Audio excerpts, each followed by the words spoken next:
ॐ नमः सिद्धेभ्यः। ॐ नमः सिद्धेभ्यः। ॐ नमः सिद्धेभ्यः। ॐ जय जय जय। नमोस्तु नमोस्तु नमोस्तु। नमो अर्यन्ताणं नमो सिद्धाणं नमो ऐर्याणं नमो वज्रायाणं नमो लोये सवसाणं। मंगलम भगवान वीरो मंगलम गौतमो गणी मंगलम कुंद कुंदार्यो जैन धर्मोस्तु मंगलम सर्वमंगलम मांगल्यम सर्वकल्याणकारकम प्रधानम सर्वधर्माणां जैनम जेतु शासनम जैनम जेतु शासनम जैनम जेतु शासनम। त्योवणतिलियम देवम वंदिता त्योवणिंद परी पूज्यम वोचम अणुपेयाओ भवे जनानंद जननियो। बोले जिनवाणी मात की जय हो। बोले सरस्वती मात की जय हो। कार्तिक्यानुप्रेक्षा नाम का ग्रंथ कार्तिकेय स्वामी विरचित लोकानुप्रेक्षा अपनी चल रही है, जिसमें 6 द्रव्यों की चर्चा हुई और उनकी व्यवहार काल की कल बात की थी कि व्यवहार काल क्या होता है। निश्चय काल तो काल द्रव्य है और उसकी पर्याय अनुरूप व्यवहार काल घड़ी घंटा समय पल दिन वर्ष ये सब व्यवहार काल कहलाता है। ये अपन समझा था। उसके आगे अतीत अनागत वर्तमान पर्याय की संख्या कहते हैं, वो भी अपन ने थोड़ा सा देखा। 221 नंबर की गाथा पेज नंबर 100। अब अतीत अनागत वर्तमान पर्याय की संख्या कहते हैं, ये अपन ने देखा था। एक बार पढ़ते हुए आगे बढ़ेंगे। तेसु अतिदा अनंता अनंत गुणिदाय भाविपज्जाया एको विवठमाणो एतिमित्तो विशो कालो। उन द्रव्यों की पर्यायों में अतीत पर्याय अनंत हैं और अनागत पर्याय उनसे अनंत गुणी हैं। वर्तमान पर्याय एक ही है, सो जितनी पर्याय उतनी ही व्यवहार काल है। इस तरह द्रव्यों का वर्णन किया। ये कल अंतिम अपन ने गाथा समझी थी कि वर्तमान एक समय की पर्याय, भूत की अनंत पर्याय और भविष्य की भी अनंतानंत पर्याय। हाँ, अब आगे की बात करते हैं। अब द्रव्यों के कार्य कारण भाव का निरूपण करते हैं। कार्य कारण भाव क्या होता है, बहुत अच्छा विषय है, समझने जैसा है और बढ़िया गाथा है। पूर्व परिणाम जुतम कारण भावेन वट दे धवम उत्तर परिणाम जुदम तम चिय कज्जम हवे नियमा। क्या कह रहे गाथा में? पूर्व परिणाम जुतम, पूर्व परिणाम युक्त दव्वम द्रव्य कारण भावेन वटदे कारण रूप है। उत्तर परिणाम जुदम तिम चिय और उत्तर परिणाम युक्त द्रव्य नियमा नियम से कज्जम हमें कार्य रूप है। जो द्रव्य है उसकी पूर्व पर्याय और उत्तर पर्याय, यूं समझो। परिणाम का अर्थ है पर्याय। यह जो शब्द है ना, पूर्व परिणाम युक्त, पूर्व परिणाम, परिणाम का अर्थ है क्या है? पर्याय। कि पूर्व की पर्याय से युक्त जो द्रव्य है वो कारण रूप है और उत्तर परिणाम युक्त द्रव्य नियम से कार्य रूप है। कोई भी कार्य होता है उसका कारण जरूर होता है। कार्य और कारण का संबंध है। कारण कौन? जैसे हम कहते हैं ना भाई दिन हुआ, तो दिन का कारण कौन? अपन सूर्य कहते हैं। जैसे सूर्य उदित हुआ और दिन हुआ, तो दिन का कारण अपन ने कहा सूर्य। तो रात का कारण कौन है? सूर्य का अस्त होना भी है, चंद्रमा भी कहते हैं। सूर्य का अस्त होना तो रात का कारण भी हो गया। वो हुआ कि नहीं हुआ? तो यहाँ कारण कार्य के पूर्व परिणाम और उत्तर परिणाम, जो पर्याय हुई उसके पहले वाली जो भी पर्याय होगी तो खतरनाक मामला है, थोड़ा समझना। जो यानी का पूर्व परिणाम युक्त द्रव्य कारण रूप है और उत्तर परिणाम युक्त द्रव्य नियम से कार्य रूप है। पहले की पर्याय वो उसका कारण है, उसकी जो जस्ट वर्तमान पर्याय वो कार्य हुआ, वर्तमान पर्याय जो है वो कार्य, उसके पहले जो भी पर्याय थी वो कारण हुई। बिल्कुल अनंतर पूर्ववर्ती, बिल्कुल सही। अभी एट प्रेजेंट जो पर्याय है, जो कुछ हुए वो तो हुआ कार्य आपका, इसके पहले जो पर्याय थी वो कारण थी। ऐसा है क्या? ये तो कार्य। अपने को क्या लगता है वो व्यक्ति कारण रहा, वो व्यक्ति, सब बाहर में लगा रहे हैं। यहाँ उसी द्रव्य का कारण कार्य की बात कर रहे हैं। यहाँ किसकी बात चल रही है? एक ही द्रव्य की बात चल रही है। हम कारण कार्य दो में लगा रहे ना, अभी वो बात नहीं है। यहाँ एक ही द्रव्य की बात चल रही है। जो द्रव्य परिणमित हो रहा है, बहुत टॉपिक बढ़िया है, ध्यान से समझना, समझने जैसा है। जो द्रव्य भी परिणमित हो रहा है ना, उसकी जो पर्याय भी दिख रही है भी वो कार्य, उसके उसी द्रव्य की पूर्व की पर्याय जो वो कारण है। काक्षा है ख्याल में? यूं समझो तो यहां पर अपने को क्या लेना है वो आप समझना है कि पूर्ववर्ती, जस्ट अनंतर पूर्ववर्ती पर्याय लेना, ये ध्यान रखना। जस्ट पहले वाली जो पर्याय है वो क्या है? कारण, और बाद वाली जो पर्याय वो कार्य है। और आगे भी खोल रहे हैं। अब वस्तु के तीनों कालों में ही कार्य कारण भाव का निश्चय करते हैं।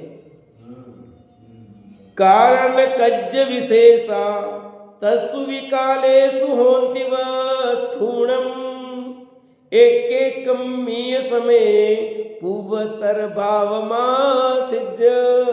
आ गया क्लियर? यहाँ पर वथूणम वस्तुओं के पूर्वतर भावमासिज्य पूर्व और उत्तर परिणामों को पाकर तिस्सु विकालेषु तीनों ही कालों में एकमीय समय एक एक समय में कारण कज विशेषा कारण कार्य के विशेष होते हैं। क्या मतलब? वर्तमान समय में जो पर्याय है सो पूर्व समय सहित वस्तु का कार्य है। ऐसे ही सब पर्याय जानना चाहिए।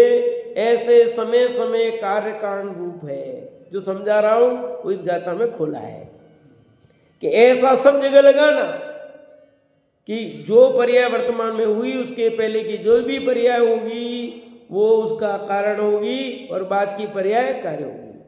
वर्तमान पर्याय, हाँ, आगामी ये कारण। तो यहाँ उठाया, गुरुदेव ने प्रश्न उठाया उसमें, यहाँ इस गाथा पे प्रवचन करते हुए, तो सम्यक दर्शन अभी हुआ, उसके पहले मिथ्यात्व था। तो मिथ्यात्व कारण है सम्यक दर्शन का। हाँ, मिथ्यात्व का अभाव हुआ, मिथ्यात्व का अभाव कारण है, ऐसा खोला उन्होंने। सभी जगह पर्याय का अभाव रूपी कारण। हाँ, सब में। तो मिथ्यात्व कारण हुआ सम्यक दर्शन का। ये व्यवहार की बात है। निश्चय रूप तो फिर वहां गुरुदेव ने खोला, निश्चय रूप तो स्वभाव का अवलंबन लिया, वो असली कारण है। ये व्यवहार से ऐसा कहा जाएगा कि मिथ्यात्व का अभाव हुआ, वो सम्यक, पर सही सम्यक दर्शन का कारण तो यहाँ की बात नहीं, क्योंकि स्वभाव के अवलंबन से हुआ है सम्यक दर्शन। तो किसके हुआ है? देखो यहाँ आपके पास ना उसमें लिया है कि ध्रुव स्वभाव का अवलंबन लिया ना, तो ध्रुव स्वभाव का अवलंबन से वो पर्याय उत्पन्न हुई है। किसके? ध्रुव स्वभाव के अवलंबन। तो ध्रुव स्वभाव है ना, वो कारण है उसका अलग। तो उसमें भी प्रति समय पर्याय तो हो रही है ना। तो पूर्ववर्ती पर्याय और उत्तरवर्ती पर्याय, बस ये अपने को ध्यान है। वर्तमान पर्याय और पूर्ववर्ती पर्याय, और समझ में नहीं लो, वर्तमान पर्याय और उसकी पूर्ववर्ती पर्याय। उत्तरवर्ती में और आपको दिमाग को लगे तो मैं वर्तमान पर्याय और जस्ट उसके पूर्व वाली पर्याय। तो वर्तमान पर्याय कार्य है और उसके पहले वाली पर्याय जो भी होगी वो क्या है? कारण है।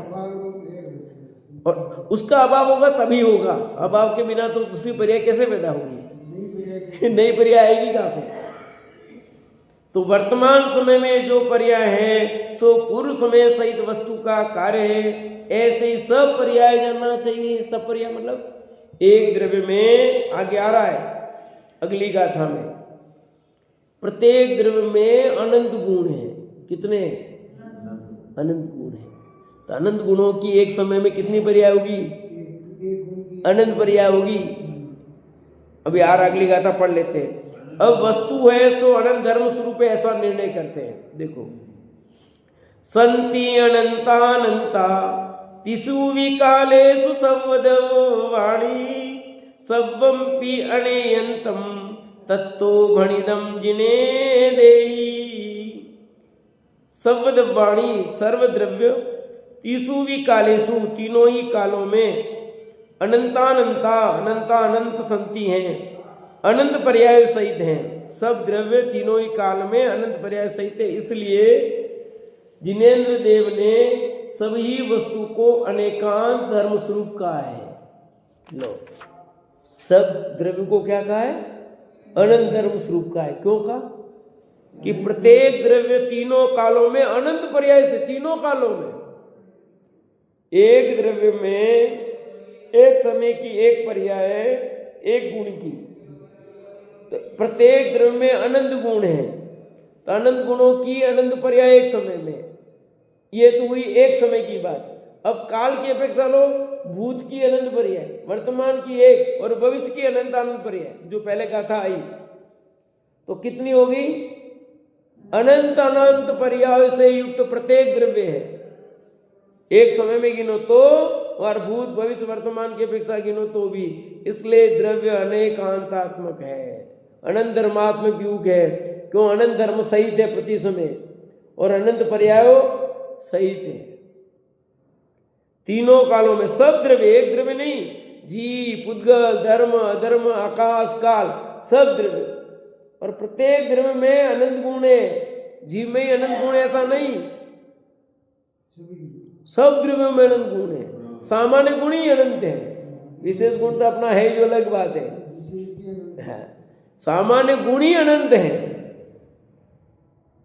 अपनों को विशेष एक एक मालूम है, जो भी ठीक है जितना, परंतु प्रत्येक द्रव्य में अनंत गुण की सिद्धि तो हो रही है ना।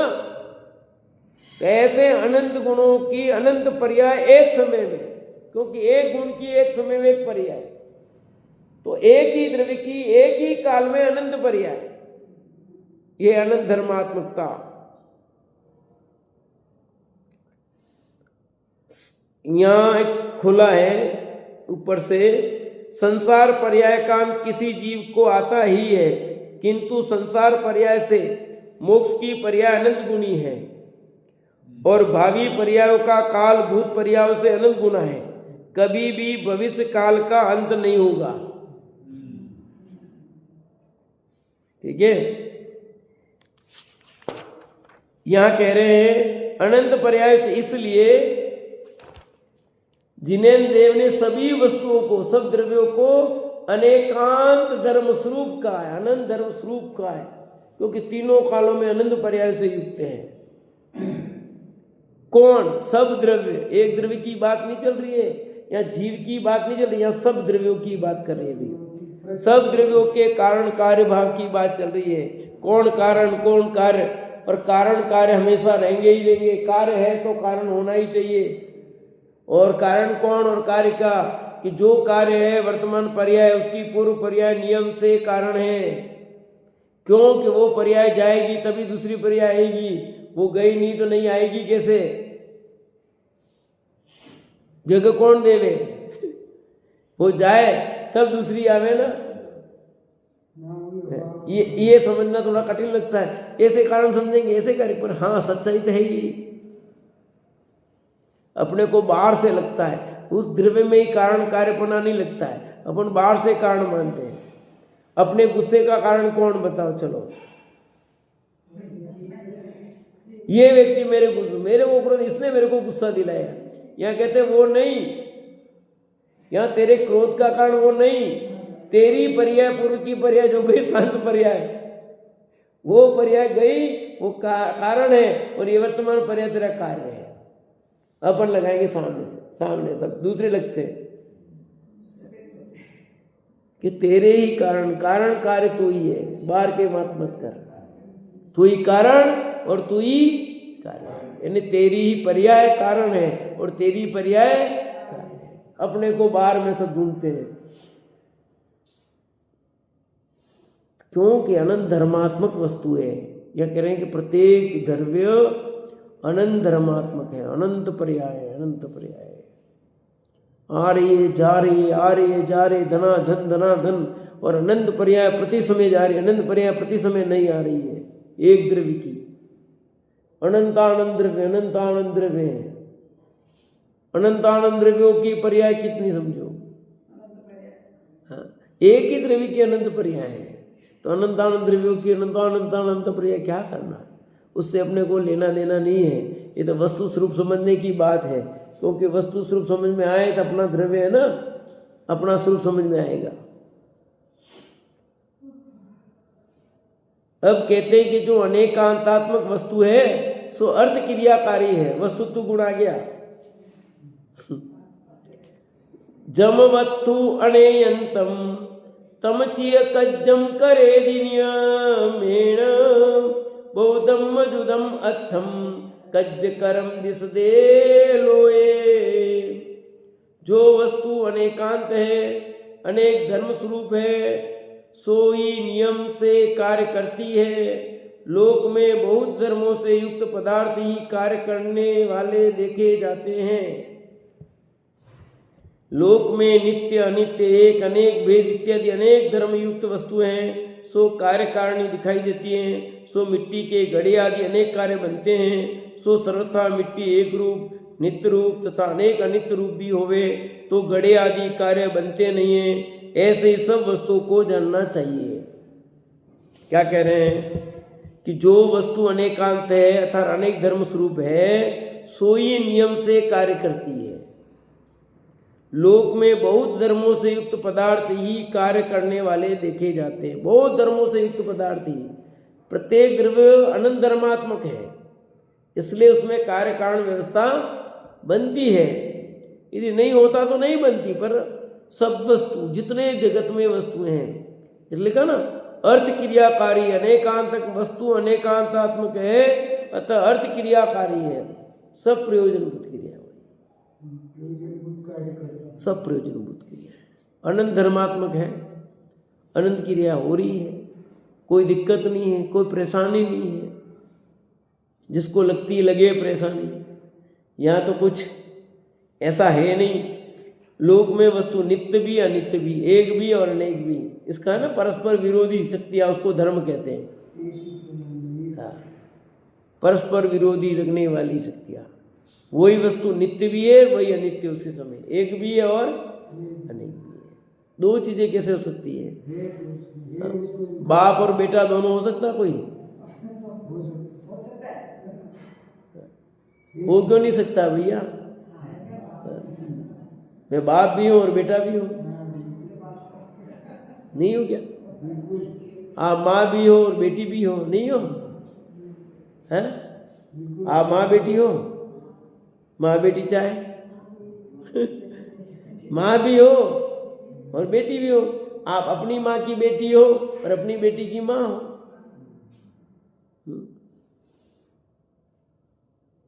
दो माँ थी, दो बेटी थी, कुल कितने लोग थे बताओ? दो तो माँ थी और दो बेटी थी, कुल कितने लोग थे बताओ? गलत, गलत। एक जगह बैठे हुए दो माँ थी और दो बेटी थी, कुल कितने लोग थे? तीन होंगे। दो क्यों कह रहे हो? तीन, ठीक है। तो माँ और दो बेटी, तो एक तो कम हुई ना, तीन जने थे। ऐसे प्रश्न आता ना एग्जाम में तो ऐसे ही अनंत धर्मात्मक वस्तु समझ में आ जाए, सब हल हो जाते हैं हमारे। तो ये कहना ना कि लोक में नित्य अनित्य एक अनेक विद्यते, अनेक धर्मयुक्त वस्तु है, अनेक धर्म परस्पर विरोधी लगने वाले हैं, पर विरोध नहीं है। लग रहा माँ बेटी एक ही व्यक्ति कैसे हो सकता है? अब सिद्ध कर रहे ना, हाँ तो ठीक है। बस ऐसे प्रत्येक धर्म में नित्यपना भी है, अनित्यपना भी है, एकपना भी है, अनेकपना भी है, तद भी है, अतद भी है। ये सब वस्तु में नियत है, अनंत धर्मात्मक वस्तु है, उसमें कोई विरोध जैसा है नहीं। शांतिपूर्वक विचार करे तो सब समझ में आए, और जिसको मानना ही नहीं है वो नहीं मानेगा। ऐसे कैसे ऐसे कैसे ऐसे कैसे, भले कितना ही समझा दो तो भी नहीं मानेगा, क्योंकि उसको मानना ही नहीं है। ऐसे कैसे मान ले माँ बेटी, ऐसे कैसे मान लेंगे माँ बेटी, दिख रहे फिर भी नहीं मानेगा, दिखता है प्रत्यक्ष स्पष्ट हो रहा है फिर भी नहीं। वो माँ बेटी इसमें नहीं चलेगा, इसमें तो चल जाएगा, इसमें नहीं चलेगा, फिर यूं आ जाएगा। उसको उदाहरण देके समझा देंगे तो भी वो मानने को तैयार नहीं होता है। जबकि जैन दर्शन का ये अनेकांतात्मक धर्म, श्यादवाद, अनेकांत सब बिल्कुल स्पष्ट है, क्लियर है। फिर भी कोई संशयवाद के देता है, कोई शंकावाद के देता है, क्या क्या नाम रख लेते लोग। जबकि सब प्रत्यक्ष समझ में आए ऐसा है, कोई छुपा करके रखी वो बातें ऐसा नहीं, सब क्लियर है, पर फिर भी व्यक्ति नहीं मानता है। क्यों मानना नहीं है? संसार का किनारा निकट नहीं आया हो तब तक वस्तु सही समझ में नहीं आएगी भैया। जिसकी होनार भली हो, संसार का किनारा निकट आया हो, उसको सही बात समझ में आएगी। जिसके भी संसार का किनारा निकट नहीं है, अभी काल नहीं पका है, उसको अभी समझ में नहीं आएगी। मारीची जी जीव को आदिनाथ के समय नहीं समझ में आई, साक्षात तीर्थंकर मौजूद थे तो समझ में नहीं आई, और असंख्यातों भव बात समझ में आई। मारीची से लेकर शेर की पर्याय तक बीच में असंख्यात भव हुए। कितने? अमरलाल साहब, ओ अमरलाल साहब, कितने भव हो गए इतनी देर में? इतनी देर में कितने भव हो गए आपके? अरे मारीची से लेकर के सिंह तक के बीच में कितने भव हो गए? अनंत तो नहीं हुए थे, असंख्यात भव हुए, असंख्यात भव किए। समझ आए कि नहीं? तो अब साक्ष नहीं आया, समझ नहीं आया। ऐसे जिन जीव के अभी समझने का काल नहीं पका है, बिल्कुल खोल करके सामने रख दो तो भी वो नहीं मानेगा तो नहीं मानेगा। तीर्थंकर से स्पष्ट वक्ता और कौन हो सकता है? जिनकी वाणी जिसको जो सब मिल जाता है, मतलब सब समझ में आए, जैसा उतना सरलतम, जैसा कठिन सरल सब कुछ। तो जब वहां नहीं समझ में आया तो अपन कितना ही बढ़िया से बढ़िया भी समझा दे तो न आना है तो, और आने का होगा तो सब वस्तु का परिणाम निश्चित है। अपने चाहने से अब होने वाला कुछ भी नहीं। तो ये जो बात लिखी है ना कि नित्य अनित्य एक अनेक वेदित्य अनेक धर्म युक्त वस्तु हैं, सो कार्य कारिणी दिखाई देती है, कार्य कारणपना उसमें दिखाई देता है। अब तू मान नहीं मान तेरी मर्जी। जैसे मिट्टी के घड़े आदि अनेक कार्य बनते हैं, सो सर्वथा मिट्टी एक रूप नित्य रूप तथा अनेक अनित्य रूप ही होवे तो घड़े आदि कार्य बनते ही नहीं। यदि मिट्टी एक ही रूप रहे, नित्य ही हो, तो कार्य होगा ही नहीं। मिट्टी एक रूप भी है, अनेक रूप भी है, मिट्टी नित्य भी है, अनित्य भी है। तो मिट्टी की कितनी पर्याय होगी बताओ? उस घड़े बनने के काल तक वो मिट्टी के काल, मिट्टी उसको लुंदा बना, फिर उसका हुआ, उसका रूप बनते बनते बनते बनते बनते बने नहीं घड़ा। वो घड़ा जो आपको अब दिख रहा है, उस घड़े के पहले कितनी अनंत पर्याय हो गई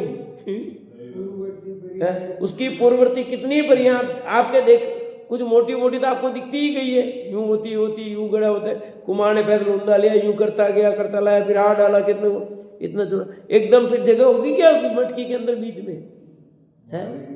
उसको इतना बड़ा जो छेद करके अंदर खाली जगह हुई है और ये आकार बनाए, इसमें पर्याय आने में कितना समय लगा है? कितनी पर्याय हो गई उसकी? अपने को तो घट रूप एक मोटी पर्याय दिख रही है, पर उस घट रूप आकार होने में कितनी पर्याय, असंख्याकों पर्याय उसकी बीत चुकी है भाई। एक सेकंड में असंख्यात पर्याय हुई। हाँ, तो एक सेकंड में असंख्यात सरल होते हैं। हो गया ना, कितनी पर्याय हो गई आप समझो। मोटी मोटी तुझे भी दिखी है, मोटी मोटी तो हमारे भी ख्याल में आई है ना। पेलौंदा था, लोग ऐसा हुआ, ये हुआ, ऐसे होते होते दिख रहे ना। सूक्ष्म पर्याय तुम्हें दिखती ही नहीं जो बनती जा रही है जिसे पर हो रही है ना। तो ऐसे कि नहीं, मिट्टी एक रूप, नित्य रूप, अनेक अनित्य रूप भी होवे तो घटे आदि कार्य बनते ही नहीं। एक रूप ही रहता तो अनेक रूप हुआ तब जाकर के कार्य हुआ है। ऐसे ही सब वस्तुओं का जन्म, ये तो उदाहरण दिया एक, ऐसे सब वस्तुओं में, चाहे जीव, पुद्गल, धर्म, सब में लगा देना भैया। सब में प्रति समय पर्याय होती है, तो वर्तमान पर्याय कार्य है तो उसकी पूर्व पर्याय कारण है। ऐसा कारण कार्य व्यवस्था है, उसको बराबर लगाना। उपादान कारण की बात है, निमित्त कारण बहुत सारे बनते हैं। उपादान कारण तो वो द्रव्य होगा, दूसरा नहीं होता है।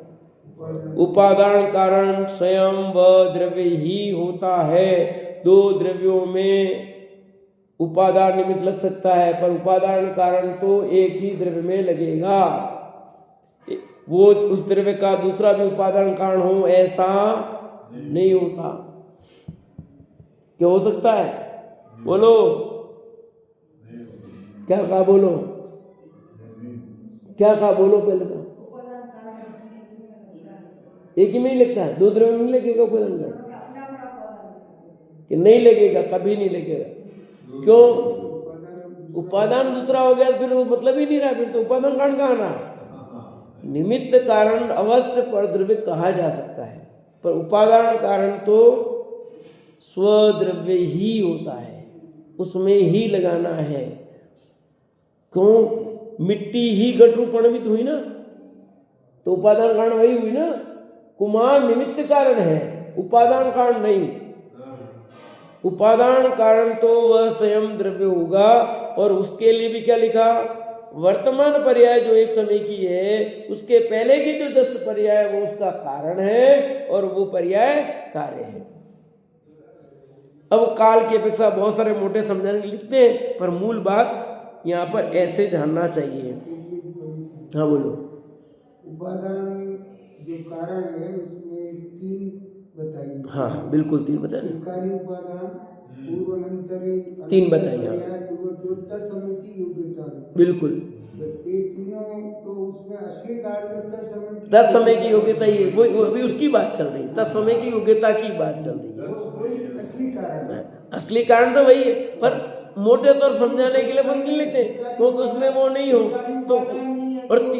पर उपादान के तीनों कारण वही द्रव्य पर है। आप ये देखो, चाहे वो त्रिकाली का, पुराणवृत्ति का, तत्समय योग्यता का, पर तीनों कारण एक द्रव्य ही है, दो द्रव्य नहीं है। निमित्त कारण पर द्रव्य हो सकता है, पर उपादान कारण तो वह स्वयं द्रव्य ही है, दूसरा कोई इसमें लागू नहीं पड़ता। आ रहा पीछे समझ में? ये बहुत असली बात चल रही है भाई। ये जो ये कौन है महावीर भगवान के लिए कहते हैं कि सितंबर वाले कि उसके गर्भ में आया तो वापिस वहां वो या कोई लेना देना नहीं इसका भी, अभी ये यहाँ कोई लेना देना नहीं। अब सर्वथा एकांत वस्तु के कार्यकारीपना नहीं, ऐसा कहते हैं। एयत्तम पुनर्दवम कज्जम न कर दी लेस में तंपी, जो पुन न कर दी कज्जम तू उच्चदी करे केरी समदवम। केरी समदवम क्या कहते हैं? एयत्तम पुनर्दवम, एकांत स्वरूप द्रव्य, लेस में तंपी, लेस मात्र भी, कज्जम न कर दी, कार्य को नहीं करता है। जम पुण न कर दी कज्जम, और जो कार्य ही नहीं करता है।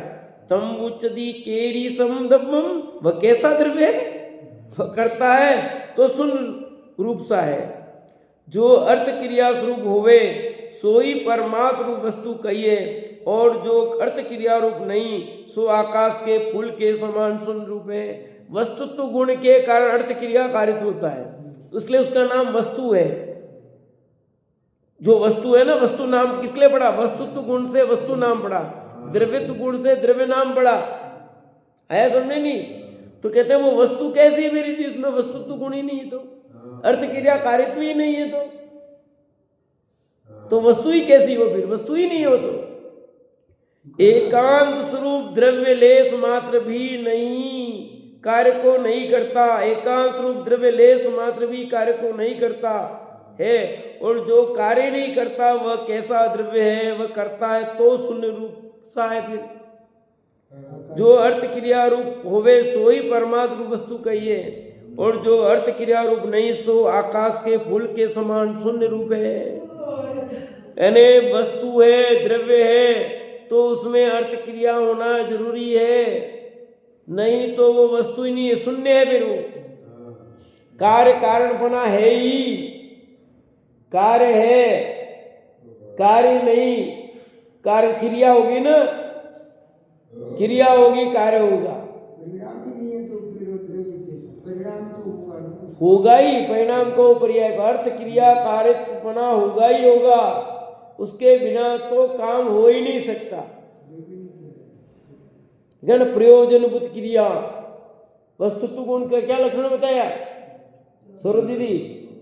वस्तुत्व गुण किसे कहते हैं?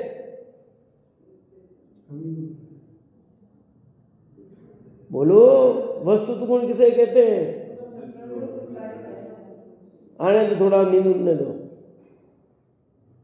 जिस शक्ति के कारण, जिस शक्ति के कारण धर्म में अर्थ क्रिया कारित्व हो उसे वस्तुत्व गुण कहते हैं। ठीक है, जिस शक्ति के कारण द्रव्य में अर्थ क्रिया कारित्व हो उसे वस्तुत्व गुण कहते हैं। तो ये उसकी बात चल रही है यहाँ। और प्रत्येक द्रव्य में वस्तुत्व गुण है, प्रत्येक द्रव्य में वस्तुत्व गुण है। एक भी द्रव्य ऐसा नहीं है जिसमें वस्तुत्व गुण, सब द्रव्य में वस्तुत्व गुण है। इसलिए क्या है, उसमें कार्य और कारण बना होगा ही होगा, अर्थ क्रिया कारित्व है ही नहीं है। यदि एकांत रूप कोई द्रव्य को लेस मात्र भी कार्य को नहीं करता ऐसा कहता है तो ये बात सही नहीं है भैया। तो और वस्तु ही, तो फिर वो कार्य नहीं करता तो वस्तु ही नहीं है, शून्य, फिर तो कोई मतलब ही नहीं है। वस्तु है इसका मतलब कार्य है, कारण भी है, कार्य है, वस्तु है तो कार्य है, नहीं है तो नहीं। सर्वथा नित्य एकांत में अर्थ क्रियाकारी पने का अभाव दिखाते हैं। परिणामेन वीणम निश्चम दव्वम विणसदेनेव नोपजदीसया एवं कज्जम कम पुणादि। परिणाम रहित नित्य द्रव्य नष्ट नहीं होता है और उत्पन्न भी नहीं होता है, तब कार्य कैसे करता? यदि उत्पन्न व नष्ट हुए तो नित्यपना नहीं ठहरे। इस तरह जो कार्य नहीं करता वह द्रव्य नहीं है। यह अस्तित्व गुण आ गया। यदि उत्पन्न नहीं होता, नष्ट नहीं होता तो कैसा द्रव्य?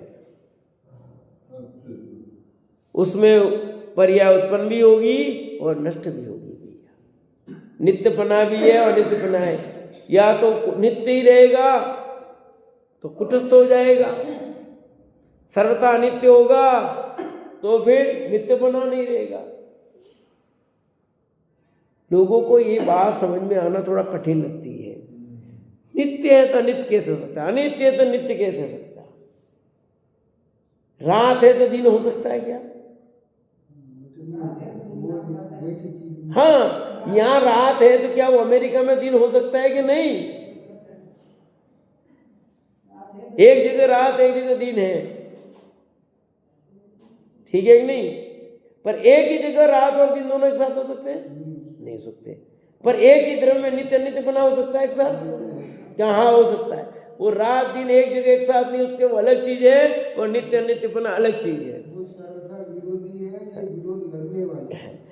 यहाँ पर वहां पर भी हमने घटित करके बता दिया रात और दिन एक काल में हो सकते हैं, दो स्थानों में एक काल में रात और दिन हो सकते हैं। अलग अलग नित्य अनित्यपना एक ही द्रव्य में हो सकते हैं। नित्यपना द्रव्य की अपेक्षा है, अनित्यपना पर्याय की अपेक्षा है।